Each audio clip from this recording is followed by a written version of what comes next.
Hello guys, ഇന്ന് നമ്മൾ ചെയ്യുന്നത് വിൻറ്റേജ് ജേർണലാണ്. അപ്പോൾ സ്റ്റെപ്പ് ബൈ സ്റ്റെപ്പായിട്ട് ഞാൻ പറഞ്ഞുതരാം. First step is arranging the paper. ഞാൻ യൂസ് ചെയ്യുന്നത് A4 സൈസ് പേപ്പറാണ്. ഇത് നമ്മൾ പകുതിയായിട്ട് മടക്കും. ടോട്ടലി ഞാനൊരു 8 പേപ്പർ എടുത്തിട്ടുണ്ട്. സോ ഇങ്ങനെ പകുതിയായിട്ട് മടക്കി കഴിയുമ്പോൾ മൊത്തം 16 പേപ്പർ കിട്ടും. ഈ പകുതിയായിട്ട് മടക്കിയത് ഇങ്ങനെ തന്നെ കട്ട് ചെയ്തെടുക്കണം. ഇതിന് പകരമായിട്ട് നമുക്ക് ബുക്ക് പേപ്പർ യൂസ് ചെയ്യാം, അല്ലെങ്കിൽ പരീക്ഷ പേപ്പർ ഉണ്ടല്ലോ, എക്സാം പേപ്പേഴ്സ് കിട്ടത്തില്ല, അതും നമുക്ക് യൂസ് ചെയ്യാനായിട്ട് പറ്റും. കട്ട് ചെയ്യാനായിട്ട് നൈഫ് ഓർ സിസേഴ്സ് നമുക്ക് യൂസ് ചെയ്യാം. ഇൻ കേസ് നിങ്ങളുടെ കയ്യിൽ ഇത് രണ്ടും ഇല്ലാന്നുണ്ടെങ്കിൽ നമ്മുടെ സ്കെയിൽ ഉണ്ടല്ലോ, ആ സ്കെയിൽ വെച്ച് കീറിയാലും നല്ല അടിപൊളിയായിട്ട് വരും. കാര്യം ഈ എഡ്ജസ് എല്ലാം നമുക്ക് കീറിയെടുക്കാനുള്ളതാണ്. സോ അത്ര പെർഫെക്ഷൻ ഞാൻ നേരത്തെ പറഞ്ഞതുപോലെ തന്നെ ഇപ്പോൾ ടോട്ടലി 16 പേപ്പർ കിട്ടിയിട്ടുണ്ട്. ഇതിനെ നമ്മൾ വീണ്ടും ഒന്നും കൂടെ മടക്കി കൊടുക്കും. അതായത് ഇപ്പം നമ്മുടെ കയ്യിലുള്ള എല്ലാ പേപ്പേഴ്സും ഇതുപോലെ പകുതിയായിട്ട് മടക്കി വെക്കണം. ഇതിങ്ങനെ കട്ട് ചെയ്യേണ്ട ആവശ്യമില്ല. ഈ മടക്ക് വരുന്ന ഭാഗം അങ്ങനെ തന്നെ ഇരുന്നോട്ടെ. ഇത് നമുക്ക് ബൈൻഡ് ചെയ്തെടുക്കുമ്പോൾ യൂസ്ഫുൾ ആണ്. ഇൻ കേസ് നിങ്ങൾക്ക് ബൈൻഡ് ചെയ്യേണ്ടതെന്നുണ്ടെങ്കിൽ ഇത് ഫെവിക്കോൾ വെച്ചിട്ട് എല്ലാം കൂടെ ചേർത്ത് ഒട്ടിച്ചാൽ മതി. ബൈൻഡിങ്ങിൻ്റെ ടൈമിൽ ഞാൻ അതും കൂടെ ഡീറ്റെയിൽ ആയിട്ട് പറഞ്ഞു തരാം. എല്ലാ പേപ്പേഴ്സും ഞാൻ നീറ്റായിട്ട് ഫോൾഡ് ചെയ്തെടുത്തിട്ടുണ്ട്. ഇനി ഇത് നമുക്ക് ഓപ്പൺ ചെയ്തിട്ട് ഓരോരോ പേപ്പറായിട്ട് എടുത്ത് ഇതുപോലെ അറ്റത്ത് മാത്രം ഇങ്ങനെ കിറച്ച് കൊടുക്കുക. ഈ ഒരു സംഭവം ആക്ച്വലി നല്ല രീതിയിൽ ടൈം എടുക്കുന്നതാണ്. പക്ഷേ ഇതാണ് ശരിക്കും നമ്മുടെ വിൻറ്റേജ് പേപ്പേഴ്സിന് ആ ഒരു ലുക്ക് കൊണ്ടുവരുന്നത്. സോ നമുക്കിത് സ്കിപ്പ് ചെയ്യാൻ പറ്റത്തില്ല. ഇതിന് വേറൊരു ഓൾട്ടർനേറ്റീവ് സൊല്യൂഷൻ ഉണ്ടെന്നും തോന്നുന്നില്ല. നമ്മൾ തന്നെ കൈകൊണ്ട് ഇങ്ങനെ കിറച്ചെടുക്കുന്നതാണ് ആക്ച്വലി ഇതിൻ്റെ പെർഫെക്ഷൻ എന്ന് പറയുന്നത്. സോ ഈ ഒരു പേപ്പർ നല്ല രീതിയിൽ ആ ഒരു ഫ്ലഫി ആയിട്ട് അങ്ങനെ അൺഈവൻ ആയിട്ടൊക്കെ ഉണ്ടാവും. കാണാൻ നല്ല ഭംഗിയായിരിക്കും. 16 പേപ്പർ ഇങ്ങനെ കീറിയെടുക്കുമ്പോൾ എന്തായാലും നമുക്ക് കൈ കഴിക്കും. ഒരു 4-5 പേപ്പർ ആകുമ്പോൾ തന്നെ കൊച്ചുകുട്ടികളാണെങ്കിൽ കൈ കഴിച്ചു തുടങ്ങും.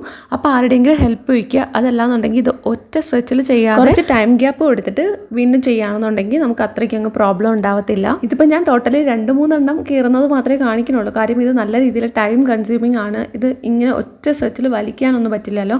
ഇടയ്ക്ക് ഞാൻ അങ്ങനെയൊക്കെ ട്രൈ ചെയ്തായിരുന്നു, പക്ഷെ അത് അത്രയ്ക്ക് അങ്ങോട്ട് വർക്ക് ആവത്തില്ല. ഓക്കെ, ഞാനിപ്പം എല്ലാ പേപ്പേഴ്സും ഇങ്ങനെ കീറി എടുത്തിട്ടുണ്ട്. നോർമലി നമ്മൾ പേപ്പർ വെക്കുന്നതിനേക്കാളും നല്ല രീതിയിൽ ഫ്ലഫി ആയിട്ട് വന്നിട്ടുണ്ട്. ഇപ്പം തന്നെ കീറിയപ്പോൾ തന്നെ നിങ്ങൾക്ക് മനസ്സിലാവും. ഓക്കെ, ഇനി നമുക്ക് നമ്മുടെ രണ്ടാമത്തെ സ്റ്റെപ്പായ ഡൈ മേക്കിങ്ങിലോട്ട് പോകാം. ടീ ഡൈയിങ് ആണ് നമ്മൾ ചെയ്യുന്നത്. സോ ഞാൻ ടീ പൗഡർ ഒരു ചെറിയ പാക്കറ്റ് 10 രൂപയുടേത് ഇതിന് വേണ്ടി വാങ്ങിച്ചതാണ്. കാര്യം നമ്മൾ വീട്ടിൽ ഉപയോഗിക്കുന്ന ടീ പൗഡർ നമുക്ക് കുറച്ച് അധികം ആവശ്യമുള്ളതുകൊണ്ട് അത് എടുക്കണ്ടെന്ന് കരുതി ഇത് ഞാൻ മുഴുവനായിട്ടും ഇതിനകത്തോട്ട് ഇട്ട് കൊടുക്കുന്നുണ്ട്. അപ്പോൾ നമുക്കൊരു 1.5 ഗ്ലാസ് വെള്ളത്തിന് ഇതുപോലൊരു പാക്കറ്റ് ഇട്ട് കൊടുക്കാം. ഇൻ കേസ് നിങ്ങൾ പാക്കറ്റ് അല്ല യൂസ് ചെയ്യുന്നതെന്നുണ്ടെങ്കിൽ ഒരു 4 സ്പൂൺ തേയിലപ്പൊടി സാധാരണ സ്പൂണിലെടുത്ത് ഇതിനകത്തോട്ട് ഇട്ട് കൊടുത്താൽ മതി. മീൻ വൈൽ ഞാൻ കുറച്ച് പഴം അപ്പുറത്ത് ഫ്രൈ ചെയ്യുന്നുണ്ട്. എനർജി ഉണ്ടെങ്കിലല്ലേ ബാക്കി കാര്യങ്ങളൊക്കെ ചെയ്യാൻ പറ്റുള്ളൂ.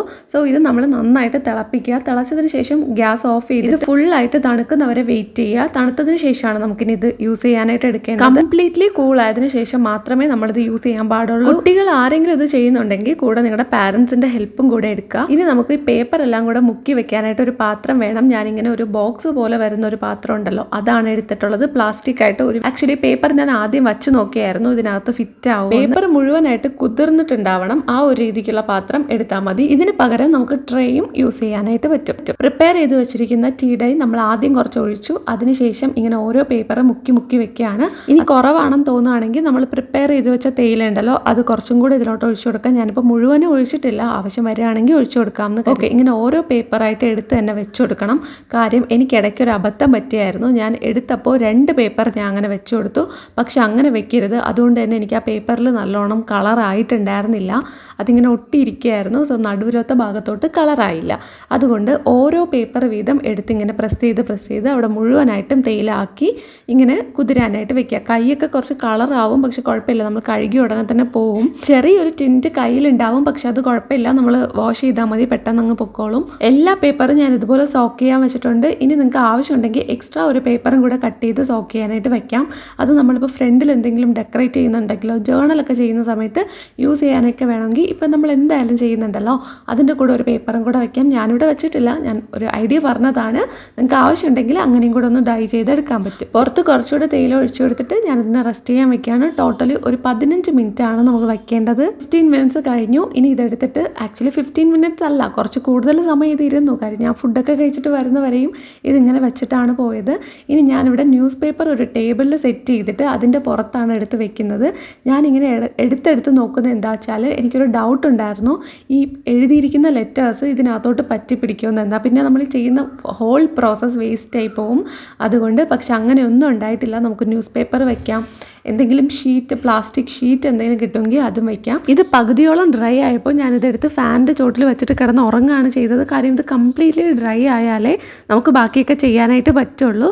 സോ ഇത് നിങ്ങൾ വെയിലത്ത് വെക്കുകയാണെന്നുണ്ടെങ്കിൽ പെട്ടെന്ന് ഉണങ്ങി കിട്ടും. ഇത് പറന്ന് പോകാതിരിക്കാനാണ് ഇങ്ങനെ ഓരോരോ സംഭവമൊക്കെ പുറത്ത് വെച്ച് വെക്കുന്നത്. ഇത് ഉണങ്ങി വരുമ്പോൾ സ്വന്തമായിട്ട് കുറേ പാറ്റേൺ ഒക്കെ മേക്ക് ചെയ്യുന്നുണ്ട്. ഒരു ഹാർട്ട് ഷേപ്പൊക്കെ കിട്ടിയ പോലെ ഉണ്ടായിരുന്നു. എല്ലാം സെറ്റ് ചെയ്ത് പറന്നു പോകാത്ത രീതിയിൽ അറേഞ്ച് ചെയ്തിട്ടാണ് ഞാൻ ഉറങ്ങാൻ പോയത്. രാവിലെ എണീറ്റ് വന്നപ്പം ഒരുവിധം സെറ്റായിട്ടുണ്ട്. ഭയങ്കര പപ്പടം പോലെ ഉണങ്ങിയിട്ടൊന്നുമില്ല. നല്ല ഹോട്ടായിട്ടുള്ള എയർ കൊടുക്കുകയാണെന്നുണ്ടെങ്കിൽ നന്നായിട്ട് ഉണങ്ങി കിട്ടും. ഹെയർ ഡ്രയർ നമുക്ക് യൂസ് ചെയ്യാം. ഇതിപ്പോൾ ഇവിടെ മഴക്കാലം ആയതുകൊണ്ടാണെന്ന് തോന്നുന്നു അത്രയ്ക്ക് അങ്ങോട്ട് നന്നായിട്ട് ഡ്രൈ ആയില്ല. എനിവേ കുഴപ്പമില്ല, നമുക്ക് യൂസ് ചെയ്യാൻ പാകത്തിന് റെഡിയായി വന്നിട്ടുണ്ട്. അടുത്ത സ്റ്റെപ്പാണ് ബൈൻഡിങ്. സോ ബൈൻഡിങ്ങിന് തൊട്ട് മുന്നേ ആയിട്ട് നമ്മൾ ഈ പേപ്പർ എല്ലാം തന്നെ അറേഞ്ച് ചെയ്യണം. ഇങ്ങനെ 3 പേപ്പർ വെച്ചിട്ടാണ് ഞാൻ ചെയ്യുന്നത്. ഏറ്റവും അവസാനം ഇപ്പോൾ 16 പേപ്പർ ഉള്ളതുകൊണ്ട് നമുക്ക് ഒരെണ്ണം എക്സ്ട്രാ വരും. അത് നമുക്ക് 4ആയിട്ട് വെക്കാം. അതല്ലാന്നുണ്ടെങ്കിൽ 2 വെച്ചാൽ മതി. സൂചിയിൽ നൂല് കോർത്ത് ബൈൻഡ് ചെയ്യുന്ന സമയത്ത് കട്ടി ഉണ്ടെങ്കിൽ നമുക്ക് ബൈൻഡ് ചെയ്യാനായിട്ട് കുറച്ച് പാടായിരിക്കും. ഞാനിങ്ങനെ 3 വരുന്ന സെറ്റായിട്ട് എല്ലാ പേപ്പറും ഇതുപോലെ അറേഞ്ച് ചെയ്ത് വെച്ചിട്ടുണ്ട്. ഇനി നമുക്ക് സൂചി നൂലും എടുക്കാം. ഞാൻ പിൻട്രസ്റ്റിൽ ഒരു ഐഡിയ കണ്ടിട്ടുണ്ടായിരുന്നു. എൻ്റെ നടുവിൽ ഇങ്ങനെ കുറച്ച് നീളത്തിൽ ബൈൻഡ് ചെയ്ത് വെച്ചിരിക്കുന്നത്. അതുകൊണ്ട് മാത്രമാണ് ഞാനിത് ബൈൻഡ് ചെയ്യാനായിട്ട് എടുത്തത്. ആക്ച്വലി എനിക്ക് ബൈൻഡ് ചെയ്യുന്നതിനേക്കാളും ഒട്ടിക്കുന്നതാണ് ഇഷ്ടം. എന്ന് വെച്ചാൽ ബൈൻഡ് ചെയ്യുന്നത് ഭയങ്കര മെനക്കെട്ട പണിയാണ്. കുറച്ച് ടൈം എടുക്കും. പക്ഷേ ബൈൻഡ് ചെയ്യുന്നതാണ് ഏറ്റവും സെക്യൂർ ആയിട്ടുള്ളതെന്നാണ് പറയുന്നത്. സോ നമുക്ക് ഇന്ന് എന്തായാലും ഇത് ബൈൻഡ് ചെയ്യാം. ഇനി ഒരിക്കലും ചെയ്യുമെന്ന് എനിക്ക് തോന്നുന്നില്ല. ഞാൻ നേരത്തെ പറഞ്ഞല്ലോ, പിൻട്രസ്റ്റിൽ ഒരു വിൻറ്റേജ് ബുക്ക് കണ്ടു. അത് ബൈൻഡ് ചെയ്തിരിക്കുകയാണ്. അതിങ്ങനെ തുറന്നു വെച്ചപ്പോൾ നല്ല ഭംഗിയുണ്ടായിരുന്നു കാണാനായിട്ട്. സോ അതുകൊണ്ട് മാത്രം ആ ലുക്ക് കൊണ്ടുവരാൻ മാത്രം എൻ്റേതായ രീതിക്കാണ് ഞാൻ ബൈൻഡ് ചെയ്യുന്നത്. കാര്യം ഞാനിവിടെ കുറേ വീഡിയോസ് എല്ലാം കണ്ടപ്പം അവരെല്ലാവരും കുഞ്ഞായിട്ടാണ് ബൈൻഡ് ചെയ്യുന്നത്. പക്ഷേ ആ ഒരു ബുക്ക് തുറന്നു വെച്ചപ്പോൾ അവർ നല്ല ലെങ്ത്തിലാണ് ബൈൻഡ് ചെയ്തിട്ടുണ്ടായിരുന്നത്. നല്ല ഭംഗിയായിരുന്നു. സോ ആദ്യം നമ്മൾ മിഡ് പോയിന്റ് മാർക്ക് ചെയ്യണം. ആ ഒരു നമ്മൾ നടുവിലൊരു മടക്ക് കൊടുത്തില്ലേ, അവിടെ നമ്മൾ ആദ്യം മിഡ് പോയിന്റ് മാർക്ക് ചെയ്യണം. അവിടെ നിന്ന് ഈക്വൽ ഡിസ്റ്റൻസിൽ 2 സൈഡും ഒരു പോയിന്റും കൂടെ മാർക്ക് ചെയ്ത് കൊടുക്കുക. കണ്ടോ, ഇങ്ങനെ 3 പോയിന്റ് നമുക്ക് കിട്ടും. അതിനുശേഷം നമ്മൾ ചെയ്യേണ്ടത് എല്ലാ പേപ്പറിലും ആ ഒരു പോയിന്റ് മാർക്ക് ചെയ്ത് കൊടുക്കുക. ഇങ്ങനെ ഞാനൊരു മൊട്ടുസൂചി പോലത്തെ ഒരു സാധനം വരില്ലേ, സ്റ്റേഷനറി ഐറ്റം, അത് വെച്ചിട്ടാണ് മാർക്ക് ചെയ്ത് കൊടുക്കുന്നതിൻ്റെ പേരെനിക്ക് മറന്നു. എല്ലാ പേപ്പറിലും ഒരേ സ്ഥലത്ത് കിട്ടാനായിട്ട് ഞാനിങ്ങനെ ഓരോന്നിൻ്റെ പുറത്ത് വെച്ച് നോക്കിയാണ് മാർക്ക് ചെയ്ത് കൊടുക്കുന്നത്. ഇതൊരു വലിയ ഹോളാക്കരുത്. നമുക്ക് സൂചി കുത്താനുള്ളത് വലിയ ഹോളായി കഴിഞ്ഞാൽ നമ്മുടെ ബൈൻഡിങ് ലൂസായി പോകാനുള്ള ചാൻസ് ഉണ്ട്. ചെറിയൊരു മാർക്കിംഗ് മാത്രം കൊടുത്താൽ മതി. ഇനി സൂചി എടുക്കുന്നു, നമ്മളിട്ട ഹോൾസ് ഉണ്ടല്ലോ, അതിലൂടെ ഒന്നിനുകൂടെ പുറത്തെടുക്കുന്നു, ഒന്നിലൂടെ അകത്തെടുക്കുന്നു. അങ്ങനെയാണ് ബൈൻഡ് ചെയ്യുന്നത്. കാര്യം എനിക്ക് ഏറ്റവും എളുപ്പമായിട്ട് ഏതാണോ തോന്നിയത് ആ ഒരു മെത്തേഡിലാണ് ഞാൻ ഫോളോ ചെയ്യുന്നത്. നമ്മളാരും ബൈൻഡിങ്ങിൽ പ്രൊഫഷണൽസ് ഒന്നും അല്ലല്ലോ, ഞാൻ ആദ്യമായിട്ട് ചെയ്യുന്നതാണ്. അതുകൊണ്ട് തന്നെ ഇങ്ങനെ ചെയ്യാനാണ് എനിക്ക് തോന്നിയത്. സോ ഇത് നല്ല എളുപ്പമായിട്ടും തോന്നി. സോ ഇങ്ങനെ നിങ്ങൾക്ക് എങ്ങനെയാണോ തോന്നുന്നത് അത് ഞാനിപ്പോൾ ബൈൻഡിങ് എക്സ്പ്ലെയിൻ ചെയ്യുന്നില്ല. കാര്യം എന്താ വെച്ചാൽ ഞാൻ എക്സ്പ്ലെയിൻ ചെയ്യുന്നതിനേക്കാൾ നിങ്ങൾക്കത് കാണുമ്പോൾ നന്നായിട്ട് മനസ്സിലാവും. ബൈൻഡിങ്ങിൻ്റെ പെർഫെക്റ്റ് ട്യൂട്ടോറിയൽസ് ഒരുപാട് യൂട്യൂബിലുണ്ട്. സോ നിങ്ങൾക്ക് ബൈൻഡിങ് തന്നെ ചെയ്യണം എന്നുണ്ടെങ്കിൽ അത് ഏതെങ്കിലും കണ്ടിട്ട് ചെയ്യാം. അതല്ലാന്നുണ്ടെങ്കിൽ ഫെവിക്കോൾ വെച്ച് ഒട്ടിച്ചു കൊടുത്താൽ മതി. ആക്ച്വലി ബൈൻഡ് ചെയ്യുമ്പം ഒരേ ഒരു കാര്യം മാത്രം പ്രത്യേകം ശ്രദ്ധിക്കുക. നമ്മൾ ഈ ഓരോരോ സെക്ഷനായിട്ട് പേപ്പർ വെക്കുന്നത് താഴത്തെ സെക്ഷനുമായിട്ട് കണക്ട് ചെയ്ത് കെട്ടിക്കൊടുക്കുക. അല്ലാന്നുണ്ടെങ്കിൽ എല്ലാം കൂടെ ലൂസായിട്ട് അങ്ങോട്ടും ഇങ്ങോട്ടും മുകളിലോട്ട് താഴോട്ടും ഒക്കെ ആയിപ്പോവും. ഈ ഒരു വിൻറ്റേജ് ജേർണൽ ബുക്കിൽ ജേർണൽ ചെയ്യുന്നത് കാണാൻ താല്പര്യം ഉണ്ടെങ്കിൽ കമൻറ്റ് ചെയ്താൽ മതി. അപ്പോൾ നമുക്ക് അടുത്ത് വരുന്ന വീഡിയോയിൽ കുറച്ച് ജേർണൽ സപ്ലൈസ് ഉണ്ടാക്കിയിട്ട് അതോടൊപ്പം നമുക്കൊരു ജേർണലിംഗ് കൂടെ ചെയ്യാം. അത് മാത്രമല്ല, നിങ്ങൾക്ക് ഏതൊക്കെ കൈൻഡ് ഓഫ് ജേർണൽസ് ആണോ, അതല്ലാന്നുണ്ടെങ്കിൽ ക്രാഫ്റ്റ് വീഡിയോസ് ആണോ, ഡെക്കോസ് ആണോ കാണാനായിട്ട് ഇഷ്ടം എന്ന് വെച്ചാൽ അതും താഴെ കമൻറ്റ് ചെയ്യുക. ബൈൻഡിങ് ഇവിടെ തകർത്ത് നടന്നുകൊണ്ടിരിക്കുകയാണ്. അപ്പോൾ നിങ്ങൾക്ക് മനസ്സിലായില്ലേ എന്തുകൊണ്ടാണ് ഞാൻ ഒട്ടിച്ചാൽ മതി എന്ന് പറഞ്ഞതെന്ന്. ഇങ്ങനെയാണ്, കുറച്ചധികം സമയം എടുക്കുന്നതാണ്. അതുകൊണ്ട് ഏറ്റവും കുറച്ച് പേപ്പർ മാത്രം എടുക്കുക. ഞാനിപ്പോൾ 8 പേപ്പറൊക്കെ എടുത്തില്ലേ, ഇപ്പം നിങ്ങൾക്കൊരു 4 പേപ്പറോ 5 പേപ്പറോ എടുക്കണമെങ്കിൽ അത്രയും മതി കേട്ടോ. ഇപ്പം ബുക്ക് നല്ല ഭംഗിയായിരിക്കും കാണാനായിട്ട്. അതിലൊന്നും ഒരു കോംപ്രമൈസും ഉണ്ടാവില്ല. പേപ്പർ കുറച്ചെടുത്താലും മതി. അടുത്ത് വരുന്ന വീഡിയോസ് മുതൽ ഷൗട്ട് ഔട്ട്സ് കൂടെ ചെയ്യണമെന്ന് പ്ലാൻ ചെയ്യുന്നുണ്ട്. എന്താണ് നിങ്ങളുടെ അഭിപ്രായം? ഇഷ്ടമുള്ളവരാണെങ്കിൽ താഴെ പേര് കമൻറ്റ് ചെയ്യുക. അടുത്ത വീഡിയോയിൽ ഞാൻ നിങ്ങളുടെ പേര് ഷൗട്ട് ഔട്ടായിട്ട് പറയുന്നത്. ആൻഡ് ബൈ ദ ബൈ, നമ്മൾ സംസാരിച്ചിരിക്കുന്ന ഗ്യാപ്പിൽ നമ്മുടെ വിൻറ്റേജ് ബുക്ക് അടിപൊളിയായിട്ട് ഇവിടെ റെഡി ആയിട്ടുണ്ട്. ഇനി നമുക്കിതിൻ്റെ കവർ പേജ് കൂടെ ചെയ്താൽ മതി. അത് കഴിയുമ്പോൾ നമ്മുടെ book is ready. Okay guys, അതിന് വേണ്ടിയിട്ട് ഞാൻ ഒരു സാധാരണ ബുക്കിൻ്റെ ബൈൻഡ് ഉണ്ടല്ലോ, നമ്മുടെ കവർ പേജ്, അതാണ് എടുത്തിട്ടുള്ളത്. നമ്മൾ ബൈൻഡ് എന്നൊക്കെയാണ് കേട്ടോ പറയുന്നത്. കവർ പേജ് ഒന്നും ഞാൻ സ്കൂളിൽ പഠിച്ചുകൊണ്ടിരുന്ന സമയത്ത് പറയാറേ ഉണ്ടായിരുന്നില്ല. ബുക്കിൻ്റെ ബൈൻഡ് എന്നാണ് പറയാറ്. അപ്പോൾ എങ്ങനെയോ പറയുന്നത്, നിങ്ങൾ കവർ പേജ് എന്നാണോ എന്താ പറയാറ്? ഓക്കെ, ഞാനിവിടെ 2 സൈഡും ഇങ്ങനെ അളവ് കൊടുത്ത് നന്നായിട്ട് ഇങ്ങനെ കട്ട് ചെയ്തെടുക്കുന്നുണ്ട്. റാൻഡമായിട്ട് വരച്ച് എന്താ വെച്ചാൽ ഓൾറെഡി ലൈനുള്ള പേപ്പർ, ആ ലൈൻ നോക്കിയിട്ട് ചുമ്മാ അങ്ങ് കട്ട് ചെയ്താൽ മതി. സോ ഞാനിവിടെ 2 സൈഡും നമ്മുടെ കവർ പേജിനുള്ള 2 സൈഡും എടുത്തിട്ടുണ്ട്. നടുവിൽ കൊടുക്കാനുള്ള ആ ഒരു പേപ്പറും സ്ട്രിപ്പും കൂടെ കട്ട് ചെയ്ത് വെക്കുന്നുണ്ട് കേട്ടോ. എന്നിട്ട് ഒരു A4 സൈസ് പേപ്പർ എടുത്ത് നമ്മൾ പശ തേച്ച് കൊടുത്തു. ഇപ്പം ഞാൻ ഹാർട്ടും ബോയും ഒക്കെ വെച്ചിട്ടാണ് പശ തേക്കുന്നത്. നിങ്ങൾക്ക് കാണാവോ ആവോ, എന്നാലും ഞാൻ അങ്ങനെയൊക്കെ ചെയ്യുന്നുണ്ട്. ഓക്കെ, ഈ ഒരു സമയമൊക്കെ ആയപ്പോൾ പിറ്റേ ദിവസം രാവിലെയാണ് ഞാൻ അങ്ങ് തളർന്നു. പക്ഷേ എന്നാലും ഞാൻ ഊർജ്ജം കൈവിടാതെ വീണ്ടും ചെയ്തുകൊണ്ടിരിക്കുകയാണ്. ഈ ഒരു A4 സൈസ് പേപ്പറിൽ നമ്മൾ 2 സൈഡിന് വേണ്ടിയിട്ട് എടുത്തിട്ടുള്ള പേപ്പർ വെച്ച് കൊടുക്കാം, നടുവിൽ ആ സ്ട്രിപ്പും കൂടെ വെച്ച് കൊടുക്കാം. ഇനി നമുക്കിതിങ്ങനെ മടക്കി കൊടുക്കാം. ഇതിങ്ങനെ ഒട്ടിച്ചതിന് ശേഷം ഗ്യാപ്പ് ഒന്നും വിടാതെ ചേർത്ത് വെച്ച് കൊടുത്താൽ മതി.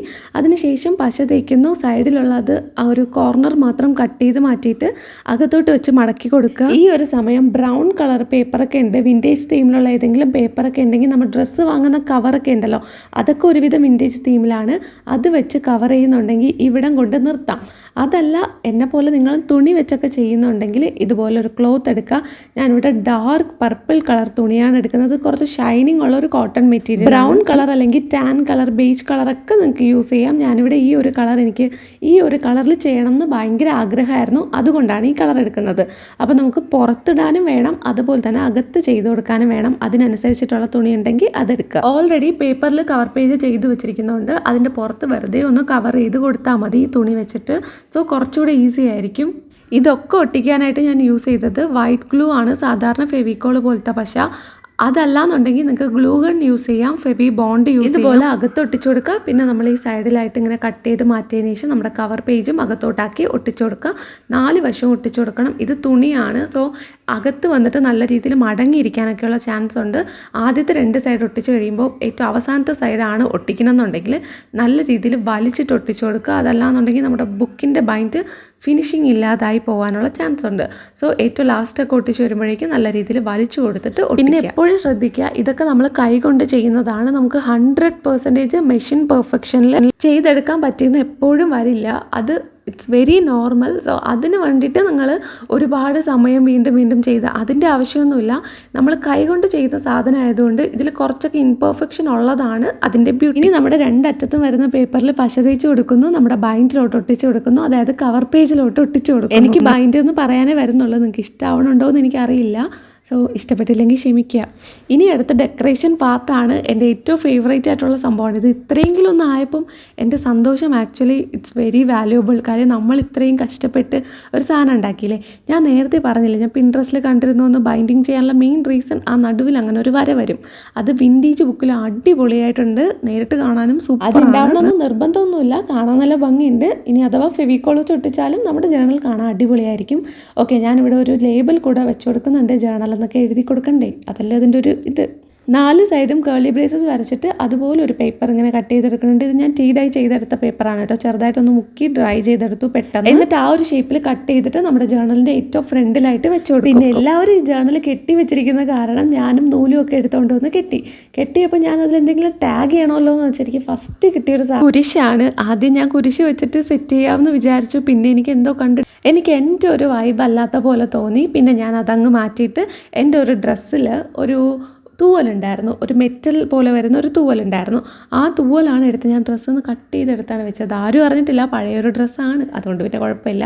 സോ ഇതെങ്ങനെയുണ്ട്? എനിക്കിതാണ് ഏറ്റവും ഇഷ്ടപ്പെട്ടിട്ടുള്ളത്. ഇത്രയും നേരം നിങ്ങൾ ഈ വീഡിയോ കണ്ടിരുന്നിട്ടുണ്ടെങ്കിൽ thank you so much guys. I know you guys are the real one. എനിക്ക് ഫൈനൽ ലുക്ക് ഒത്തിരി ഇഷ്ടപ്പെട്ടിട്ടുണ്ട്. നിങ്ങൾക്ക് ഇഷ്ടമായിട്ടുണ്ടോ ഇല്ലയോ എന്നുള്ളത് കമൻസിൽ താഴെ പറയുക. ഇതുപോലത്തെ കുറേ ഇൻട്രസ്റ്റിംഗ് വീഡിയോസ് നമ്മുടെ ചാനലിൽ ഞാൻ ഇനി അങ്ങോട്ട് പ്ലാൻ ചെയ്യുന്നുണ്ട്. സോ ചാനൽ ഇഷ്ടപ്പെട്ടാൽ ലൈക്കും കമൻറ്റ് സബ്സ്ക്രൈബും ഒന്നും മറക്കരുത്. ബുക്ക് മാത്രമാണ് ഇവിടെ റെഡി ആയിട്ടുള്ളത്. ഇനി ഇതിനകത്ത് ഒരുപാട് ജേർണൽസ് ചെയ്യണം എന്ന് ആഗ്രഹിക്കുന്നുണ്ട്. സോ നിങ്ങൾക്ക് ജേർണലിംഗ് വീഡിയോ കാണാനായിട്ട് താല്പര്യമുണ്ടെങ്കിൽ ഈ വീഡിയോ നിങ്ങൾ ഉറപ്പായിട്ട് ലൈക്ക് ചെയ്തേക്കാം. ഇതുപോലത്തെ ക്യൂട്ട് ക്രാഫ്റ്റ്സ് ഇനിയും ഇഷ്ടംപോലെ ഉണ്ട്. അതൊക്കെ കാണണമെന്നുണ്ടെങ്കിൽ ഷോർട്സ് വീഡിയോ ഒന്ന് കണ്ടു നോക്കൂ കേട്ടോ. അപ്പോൾ അത്രയേ ഉള്ളൂ. Bye, tata, love you all.